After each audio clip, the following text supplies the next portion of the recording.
Morning guys, just thought I'd do a little bit of an update. I've got to admit I'm still, I suppose a little bit of fever. Coming back was an absolute, no, it wasn't really a pain, it was just, look, what next? So I think I picked up a bit of a cold or a flu. But lucky enough my symptoms weren't sort of showing before I got to the UK, so I'm now recovering from that. Yesterday I tried to sweat as much of it out of my system as possible, and it's now Sunday, because I lost a day. Let me go back. So all the flight was arranged, everything going well. Get to Birmingham airport, buses late, getting off the plane because there was no buses available. Not sure it's fuel shortages, driver shortages, whatever it is these days. There's always an excuse for something these days. Then my train was cancelled. so I was hoping to be back here at 11:30. Thursday night, which ended up at 1:30 Friday morning. Then a full day of work, which wasn't great because got the old sniffles, runny nose, sore throat, and not feeling too great. So it's like yesterday, thankfully, I'm in quarantine anyway. I'm sort of resting up a bit, just waiting on my smoothies turning up, because I get these Mindful Chef smoothies, because basically my food's very simple. I'm going to let you into my life a little bit. So it's basically coconut water and a smoothie. Then I may have a meal a day, but normally I don't really bother with the meals if my smoothies are here, because I can have 3 of them and that's fine for me. What I try to do is have like a cereal smoothie in the morning with fruit, and then I'll have super green ones in the day, because I find I can lose 5 kilos in a week, because obviously we know when I'm in Spain we eat out a lot. So being back here, I've already lost 1.5 kilos. So, and that's without doing anything, purely because we're not eating out at lunchtime, not eating out at night time. But when I'm with the family, eating out something we enjoy. Getting back was a little bit difficult. Taxi was alright. The only thing I had with taxi is the only money I had on me was a £50 note, and I'm thinking, I can guarantee the taxi driver's not going to have any change, but lucky enough I had £9 in pound coins as well, and the fare was I think £8.60 or something, so I let them off with the 40 pence or whatever it was, because quite simply I was just happy to get home into bed, and anybody picks me up at that time of night, no grumbling for me, because I was starting to get like that, getting that flu feeling, where I just wanted to sleep. It's like now I can feel my sweat starting to build up again, but I'll just sort of want to show, because one of the things I do want to stress is, like the setup we have in Spain, for most people it is achievable. A lot of the problems we have are down to the way we live. We often are spending more money than we should do on things that either we're forced to, or either forced to, or we don't realise we're doing it half the time. Like when you get your Starbucks coffee at £3, when you can get a coffee machine wherever it is over there, and it cost me about £6 a fortnight or something, instead of, I normally drink 2 coffees a day, so in a day that's already paid for itself. So imagine that for 14 days, so that's 14 times 6. I'll let you do the maths, I can't be bothered this time. Let's just say get near £100. But the point is, it's simple things like that. When I'm in the UK, I downsize as well, because TV license is painful. I don't watch BBC, and to be fair, I have no antenna of that. Just to be aware. But I do watch Netflix, which is my own service. I pay for that, and I mean, I've got a TV. Don't get me wrong, but there is no access to BBC, and I wouldn't even. I can't say I'd watch it. I mean, with Netflix, I'm very, very selective anyway, and I'm trying to keep out of things that are political because I find it too negative. But anyway, I'll give you a little walk around my flat. This little guy was living in the bathroom. I brought him in now. His leaves are looking a bit ropey. I think he's been suffering with a lack of sunlight. So now, as you can see, he's beaming away. He's quite happy. This guy here is also not looking too good because he was left here while I was away. So he's had nobody to talk to or water him. So he's all right. I'm trying to make the shelf a little bit bigger, and I'll move him over there because if I put him on there, I guarantee he'll be on the floor in 5 minutes because the shelf ain't wide enough. So what else can we talk about? Yeah, so this is my sort of space. I try to keep my costs down when I'm in the UK because years ago I recognised how much money got wasted on what people call essentials like Sky TV. It's not an essential. Netflix, why is that essential? Because I watch it here, April watches it in Spain, and April's mother watches it in the Philippines. I think I'm getting money for value out of that one, so no grumbling there. Amazon, we have Amazon Prime, which pays for itself literally because we order that much stuff from Amazon, so that's all. Well, that is pretty much free. But this is my office environment. This isn't Scotch, by the way. This is my water glass. This is my little Hoover. I got this little guy. I got this. This is a little dustbuster one. Now, this works really well. I'm happy with that. Got the other one over there. You know, the old this guy. This is only a few months old, but I'm going to be throwing it out. It's rubbish. I find it doesn't hold a charge. Not very practical. Yeah, let me fluff my pillows because I was literally just sat here a minute ago talking to April on the phone. That's all my reading material. Don't worry, the reason it's untidy is I've got no bookshelves. But that's my reading material, and I've got my bags of bags down here, which I've got rid of most of them now. Because I keep going into shops and then forgetting to bring a bag. So I had about 20 of them. I'm down to about 4 or 5 now. One up back down to 2. Because I prefer the Marks and Spencer's ones. These guys are pretty good, although they're expensive. What I have there is that one's a heat and cool, but I don't put the heat on. It's actually an obligation on the rental, no heating, because I've got a radiator there anyway.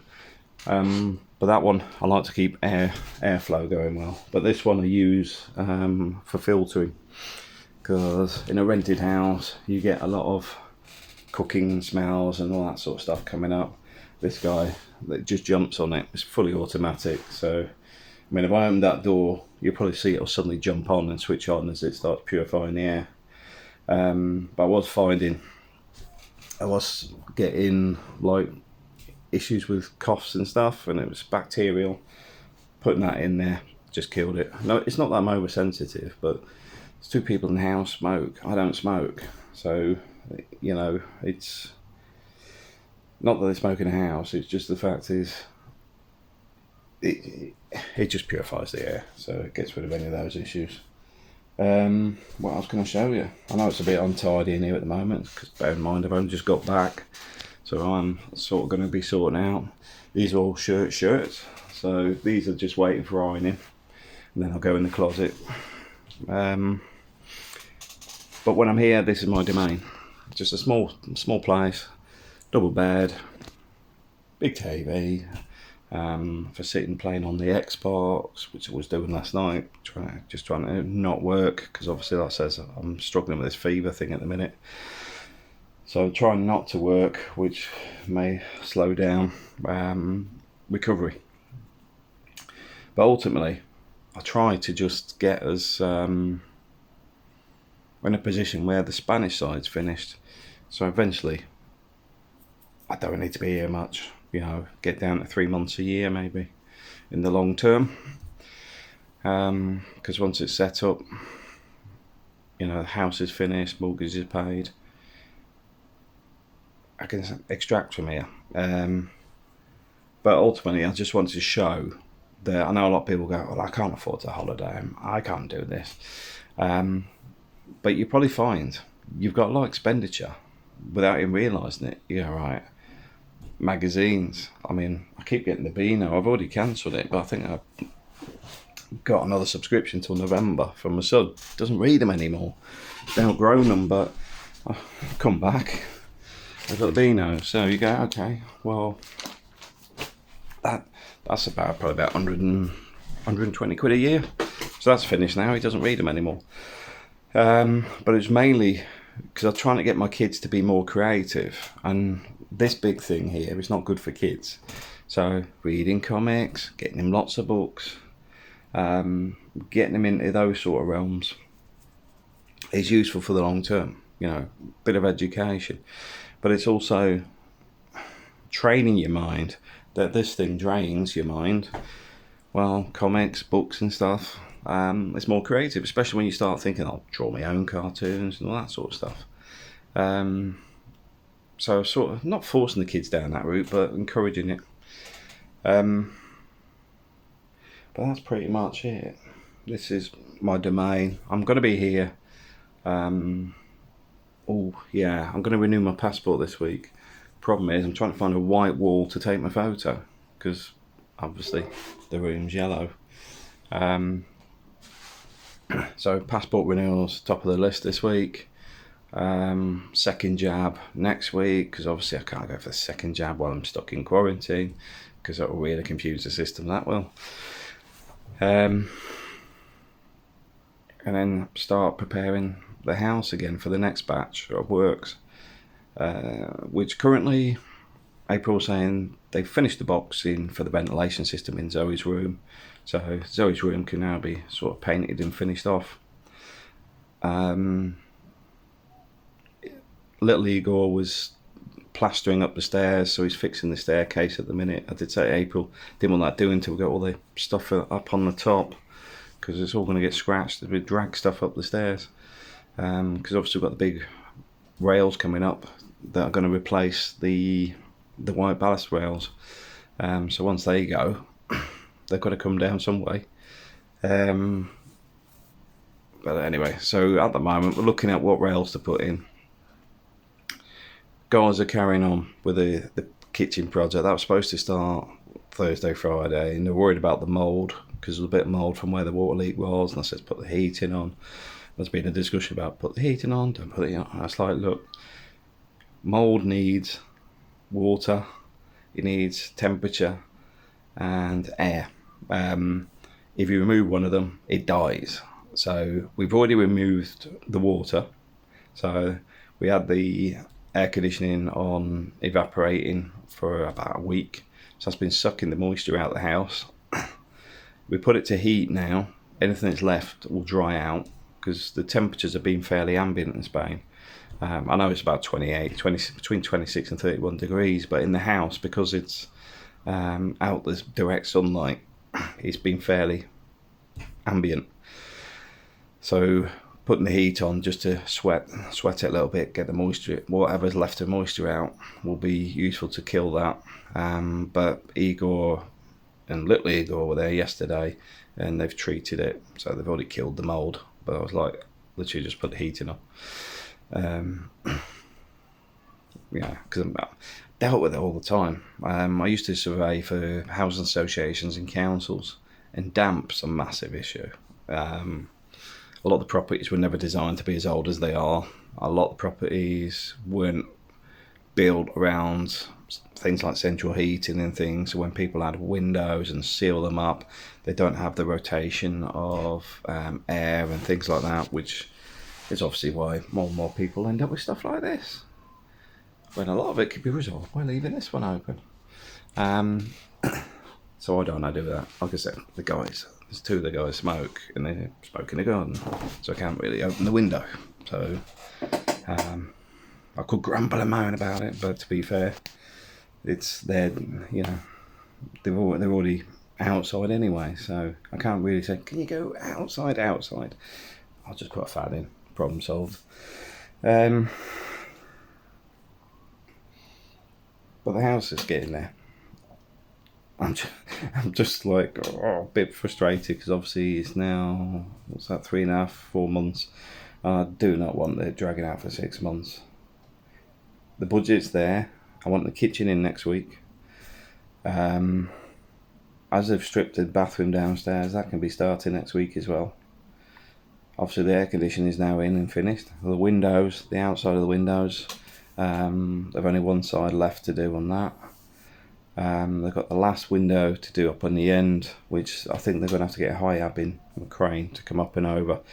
Because there's the garage, the underground garage to the left, and then there's like the building that's got all the electrical supplies and things like that in, which has got this little roof area, which makes it very difficult to get the scaffolding to the window that we actually need to get to. So I think we might have to get high-ab in just for a few days just to finish that last window off. But it's getting there. And internally, obviously, Oob's room just needs a socket bit finished. Zoe's room's now just ready for liquor paint. Mine and April's room just needs the sockets changed next to the bed, which I'll do when I get back. Lights switch on and off, leave it alone, I'll sort the rest when I get back. I want the guys to focus on the stuff I can't do, which I could do if I had more time. I just don't have the time, and April's very, very keen on me not doing as much as I used to do, for health reasons. So that's pretty much the update at the minute. I'm going to try and get back next month. Yeah, it's now October, isn't it? Because my birthday's in November. I've started a subscription thing on this channel as well, which I didn't do before, simply because I just do these as and when, so it's not like it's every week, dang, because to be fair, you would be bored to tears if I did that, unless I was doing stuff every week, and to be honest, the channel doesn't pay enough to buy my coffee for a month, never mind paying for trips. But I also want to have a look at rejigging the vlogging stuff, which I keep talking about, but work keeps interfering in my own time. So I want to get to a point where we're doing more informative videos, and I want to review how I put the videos together. It's like yesterday I was looking at these new Ray-Ban sunglasses, which are with Facebook, is it Facebook Reels, whatever they are. I mean, they're all doing the same thing. YouTube do one type, Facebook do it, Instagram do it. But I can't say the word I want to say. They're not very good.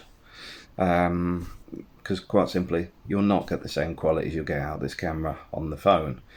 But the advantage of wearing glasses is pretty obvious. Funny enough, I've got some Ray-Bans here. One of the things I will say, I do have a bit of an obsession with sunglasses. I think I've got 6 pairs of Ray-Bans. You probably know that my kids in April have got Ray-Bans. And I've also got Prada sunglasses. I spend a lot of money on sunglasses, to be fair. So the point is, these aren't them, just to be aware, but they look similar, the Wayfarer type. But these are extra wide, and they have lenses here and here. So that, it records, and you can touch the side, and the audio comes around here, all this sort of stuff. But they're not worth 300 quid.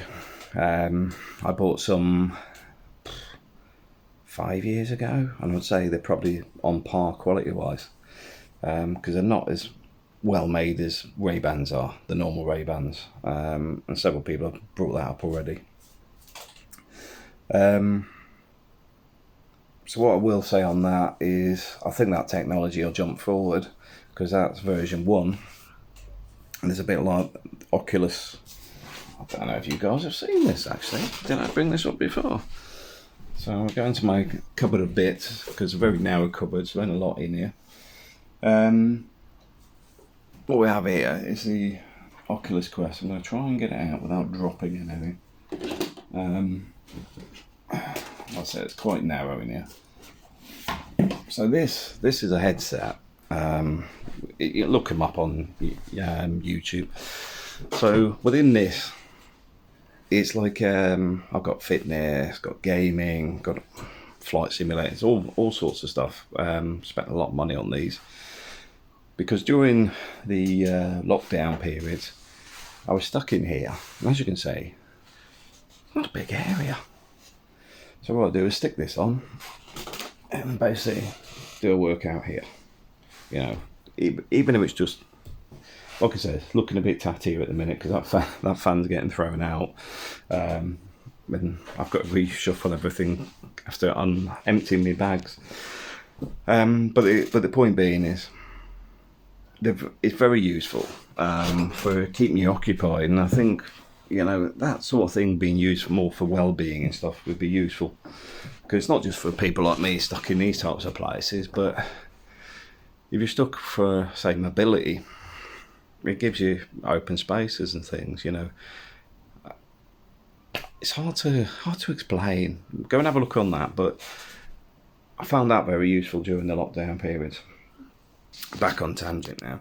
I do think that the COVID situation is coming to an end. And now I was listening to I can't even say radio. I was listening to Alexa this morning with Sky News, and they were saying the party conference for the Conservatives is going on today. And they were saying about the fact that it's a Boris event, you know, basically because Boris is a one-man show. But they're now talking about how to get out of the COVID situation, because I think they're going to have to not going to think about, they're going to have to jumpstart the economy. I just hope it doesn't all go down Conservative Party pockets and actually gets invested in the economy where it needs to. It needs jumpstarting.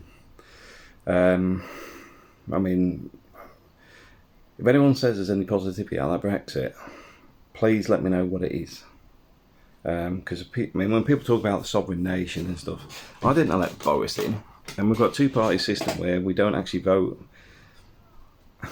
We don't actually vote on these people. We're given an option of red or blue. I wouldn't say that's democracy. Boris, I wouldn't say he's democratic in my personal opinion. But the issues we're dealing with the fuel crisis, it's not really a fuel crisis. The issues with the piggeries, the CO2 issues, and all sorts of things which should have been pre-programmed, preemptive, and even if he hadn't, the sign should have been there a few months ago. Easily. So when you start to see, I can't order these, because let's be honest, when you're in these sort of businesses, you don't order week to week. Your supply chain will have been sending out messages going, it's going to be some problems in the next 6 months while they decide what they're actually doing. You know, the countries. But it's all been completely ignored from what I can see. And the fact that we sit there going, oh, there's no petrol at the petrol station, just seems absolute nuts. I mean, they're going, oh, well, there's oil at the oil refineries, there's just no truck drivers. Yes, but it's like most of the industries. I mean, I come from engineering. I've been short of engineers since I was a youth trainee. So the point being is, these shortages have always been there. The problem you've got now is people are playing the markets. So shortages on timber, shortages on this, shortages on that.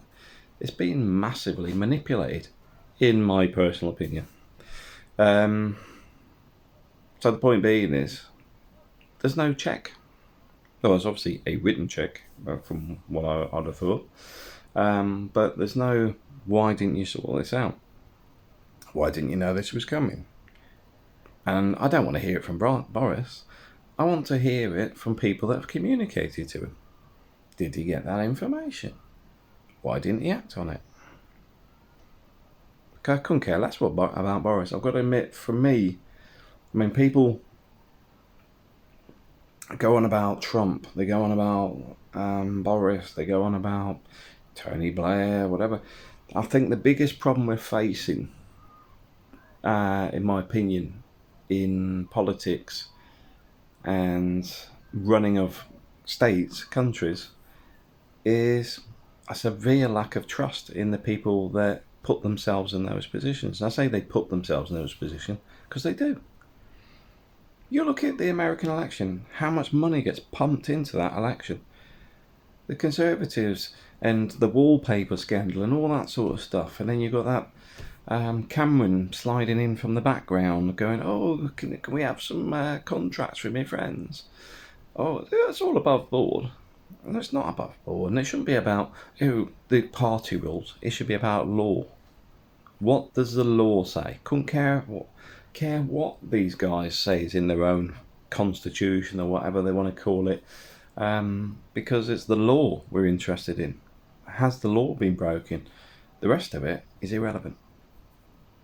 Couldn't care. Oh, we write our own rules, and funny enough, we didn't break them. Well, if we all did that, how would the world work? It'd be a much, much darker place, I tell you.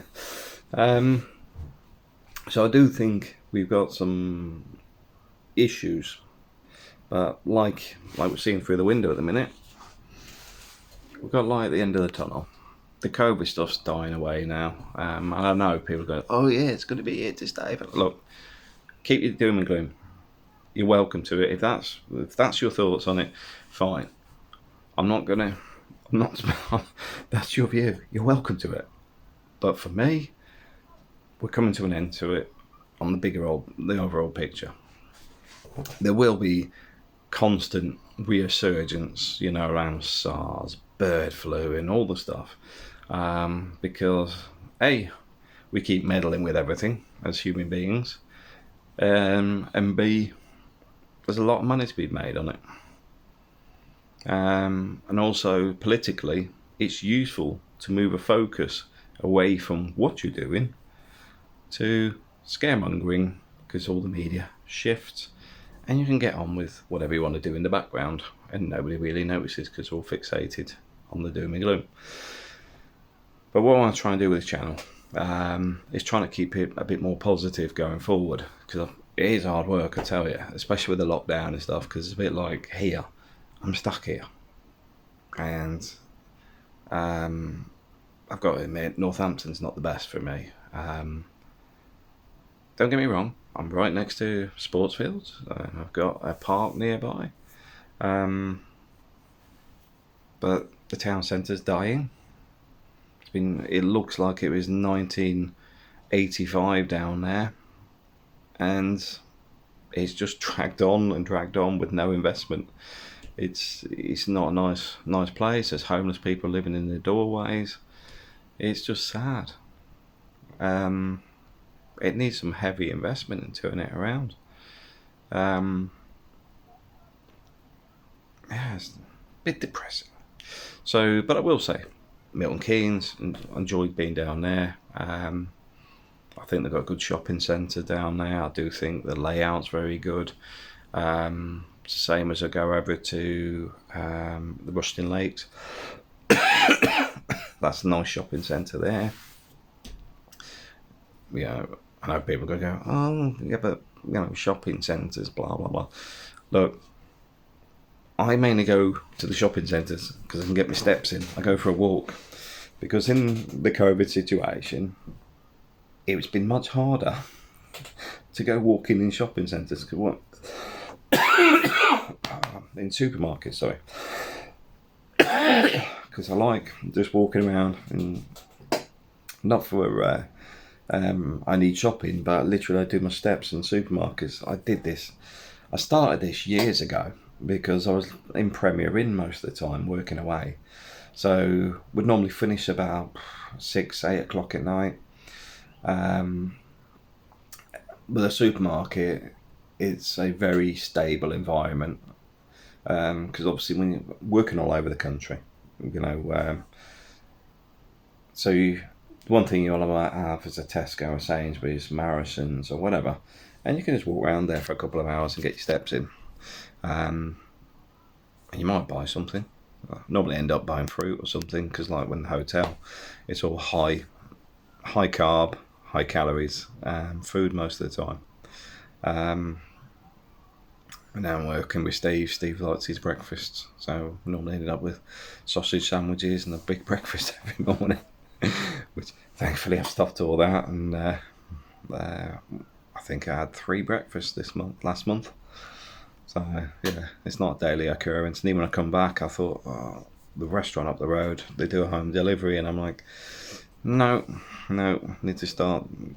You're off holiday mode now, so start reducing your calorie count. But yeah, so I used to walk around supermarkets because there's a safe, stable environment, and you can only find one open. COVID situation, that all changed. So I started doing the shopping centres, because even when they're closed, you can still walk around the perimeters. But there's an idea, if you want to get some exercise, a lot of the shopping centres stay open late. So just walk around, even if you're not buying something. Get your steps in, save joining the gym. Yeah, so off that, onto the next topic. So looking at get back next month, all going well, because we've had a change in the business, which may need more support yet again, just to smooth things over for the next few months while this transition occurs. But ultimately, I'm hoping to get back for my birthday for a change. But the other side of that being is I then want the end of December off as well. So we'll sort that out later. The reason I can do that end of the year is I work with school holidays. So October now, we've got a big works program coming up. Christmas, we've moved most of the works into October. So we've increased the volume of work in October. But when we finish October, November and December, it's going to be all administration, because there's a lot of paperwork involved in doing a project. So you've got 2 months of paperwork, and then you start preparing for the February holiday, which then takes up January. So the works never stop. It's a constant flow of work. So even when, I've just got to get the business to understand that we have a set program of need to be on site, can work from home, can work from overseas. Because once you're in those flows, you don't need to be here. When I'm here, I'm full on here. Work 7 days a week. Even today, we'll be on the computer later, because I've got about 15 access packs to process. They're paperwork that allow you to go on site and work, and it's all the health and safety piece, and there's compliance under CDM. I'm not going to bore you with it, but it's a lot of administration to do, because every single job has to abide by regulations. It doesn't matter how small or how big, they all fall under CDM now, which is tedious, but at the same time stops accidents happening. And also, if you can see something where people haven't prepared it right, A, you can fix it, but B, you can question the capabilities. Maybe it's something that's a little bit out of their scope. So it's something that needs to be done. Simple as that. So going forward, I'm hoping to get back before my birthday. If I don't, I'm not saying I'm not too fussed, but the point is, I'll try and get back for a weekend at least. If this COVID nonsense dies down, because obviously the 4th, it all changes again. I'm going to get double jabbed, get my new passport sorted, so I'm ready to go. So I might be able to do a weekend, because I've now got the car at the airport. So as soon as I hit that ground, I'm gone. Back to the house, spend time with the family. I think that's the way forward. Get back to the routine we originally set up over 2 years ago, where I fly back every couple of weeks, for the weekends, which is the way it should be. But anyway, this video's far too long as it is. But it's just a little bit of a natter. If you want me to do more of these, just put in the comments. Or if not, just say, can we just keep it on Spain, please? Because I know these things get boring, so you don't have to tell me, oh, that's so boring. I get it. But if you put that, I'll delete the comment anyway. You just have to turn around and say, can you just keep it on Spain? Alright, thanks for watching. Oh, we are looking at La Mata t-shirts at the moment. I've come up with a concept and I'm just trying to make it work because it's something I can brand that's a bit unique. It's a play on words and stuff, so I'll come back to you on that once we've had a few more ideas. I've got the kids looking at doing the designs because I'll try to keep everything family orientated, so if the kids get involved, that'll be a bonus. Alright, thanks for watching.